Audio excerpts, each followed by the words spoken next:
menyentuh akar kejujuran. Dalam hidup ini, ada satu pertanyaan yang hampir tidak pernah kita ucapkan dengan suara keras. Bukan karena kita tidak tahu bagaimana merangkainya menjadi kalimat, melainkan karena kita tahu persis kemana pertanyaan itu akan membawa kita. Ia bukan pertanyaan yang menenangkan. Ia bukan pertanyaan yang memberi pembenaran. Ia adalah pertanyaan yang mengoyak ilusi. Pertanyaan itu berdiri tepat di depan cermin batin kita, menunggu keberanian yang jarang kita miliki. Apakah aku benar-benar sebaik yang selama ini kupercaya? Sebagian besar manusia menjalani hidup dengan narasi yang sama. Aku sudah berusaha, aku sudah sabar, aku sudah cukup kuat. Jika ada luka, jika ada konflik, jika ada hubungan yang hancur, maka pasti ada orang lain yang bersalah. Narasi ini terasa aman, hangat, melindungi harga diri kita dari runtuh. Namun stoikisme tidak pernah dibangun untuk melindungi ego. Ia dibangun untuk membebaskan jiwa. Kita sering merasa lelah oleh manusia. Lelah bukan karena tubuh, tetapi karena batin yang terus menahan. Lelah oleh percakapan yang memaksa kita tersenyum ketika hati ingin diam. Lelah oleh sikap yang terasa meremehkan, menghakimi, atau tidak pernah benar-benar mendengar. Lelah oleh luka kecil yang terus diulang sampai ia berubah menjadi kelelahan eksistensial. Dan ironisnya, luka-luka itu sering datang dari orang-orang yang kita izinkan paling dekat. Orang-orang yang kita beri akses ke sisi diri yang rapuh. Orang-orang yang kita harapkan menjadi tempat aman, tetapi justru menjadi sumber kegelisahan. Ketika rasa lelah itu mencapai puncaknya, kita mencari satu kata yang bisa merangkum semuanya. Satu kata yang memberi jarak emosional. Satu kata yang membuat kita merasa lebih waras. Toxic. Kata itu terasa seperti napas lega. Seolah dengan menyebutnya, kita telah menyelesaikan masalah. Seolah dengan melabeli orang lain, kita telah membersihkan diri kita sendiri. Namun disinilah stoikisme masuk bukan sebagai penghibur, tetapi sebagai penguji. Stoikisme berbisik pelan namun tegas. Sebelum kamu menunjuk keluar, beranikah kamu menoleh ke dalam? Karena tidak semua luka berasal dari niat jahat orang lain. Sebagian luka tumbuh subur dari ekspektasi kita yang tidak realistis. Dari kebutuhan kita untuk selalu dimengerti tanpa benar-benar menjelaskan. Dari ego yang menuntut perlakuan sempurna di dunia yang tidak pernah menjanjikan kesempurnaan. Maka pertanyaannya perlahan berubah bentuk. Tidak lagi menyerang dunia, tetapi mengarah ke diri. Apakah aku juga menjadi racun bagi diriku sendiri?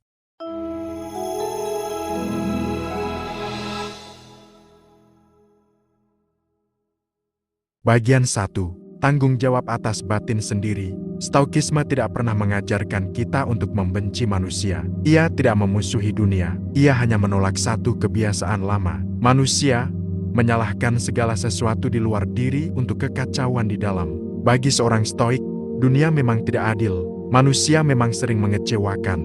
Kehilangan, pengkhianatan, dan penolakan adalah bagian dari kehidupan. Tetapi penderitaan yang berkepanjangan bukan berasal dari peristiwa itu sendiri, melainkan dari cara kita menggenggamnya. Ketika seseorang berbicara dengan kasar, kita punya dua pilihan. Kita bisa melihatnya sebagai serangan terhadap harga diri kita, atau sebagai cerminan dari batin mereka yang belum tenang.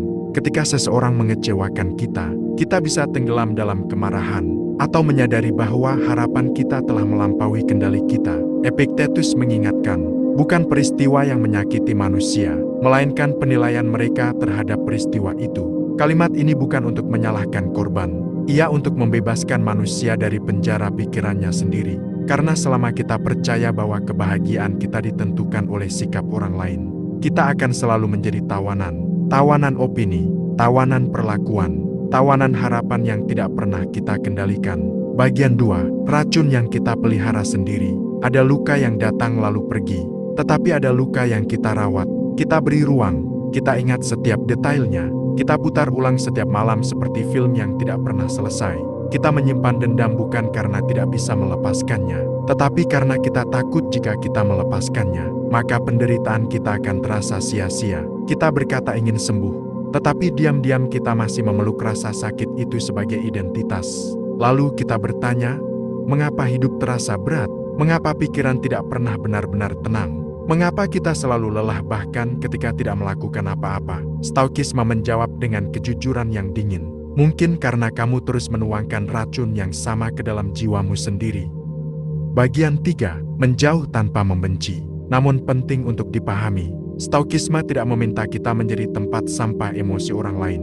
Ia tidak mengajarkan kita untuk terus bertahan di lingkungan yang merusak. Marcus Aurelius menulis, "Kamu tidak harus membiarkan perilaku buruk orang lain merusak kualitas jiwamu." Menjauh bukan berarti membenci. Menjauh bukan berarti kalah. Menjauh adalah bentuk disiplin batin. Tetapi sebelum pergi, Stoikisme meminta satu evaluasi jujur.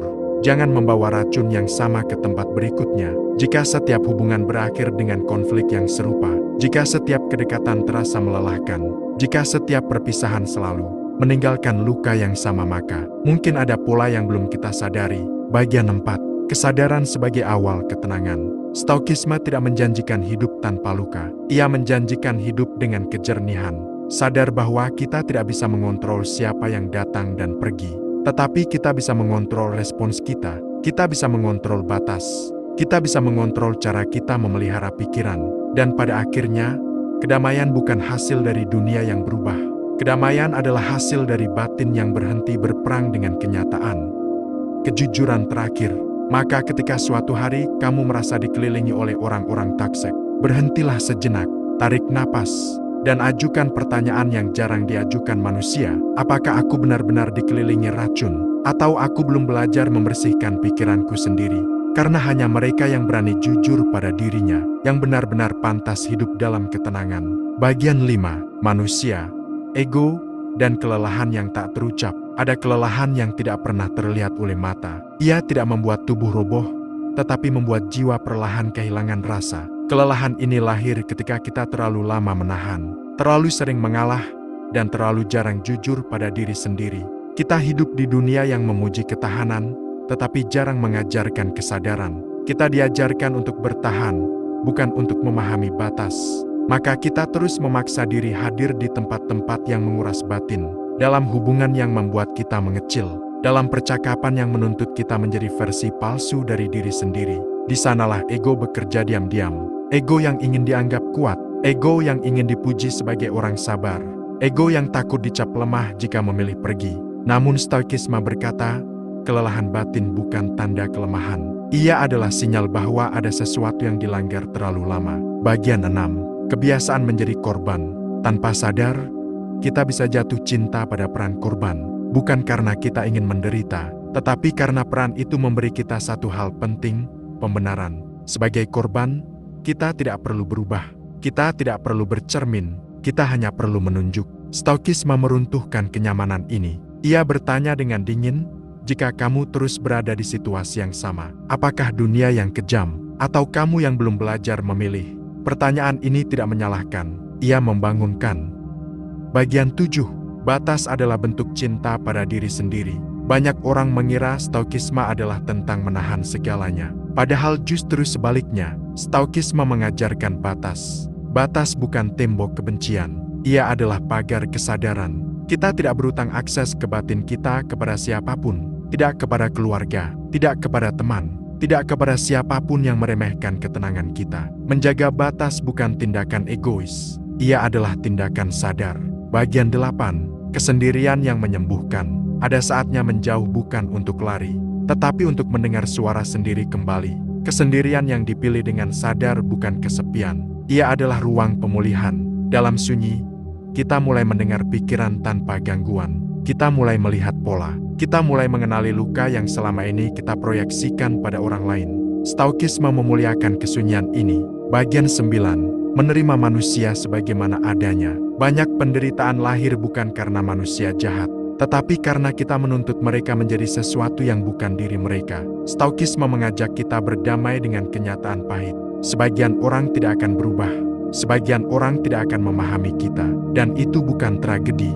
Tragedi sesungguhnya adalah ketika kita terus memaksa, lalu membenci mereka karena gagal memenuhi harapan kita sendiri. Bagian 10. Disiplin batin sebagai jalan kebebasan. Stoikisme bukan tentang emosi yang mati, ia tentang emosi yang terlatih.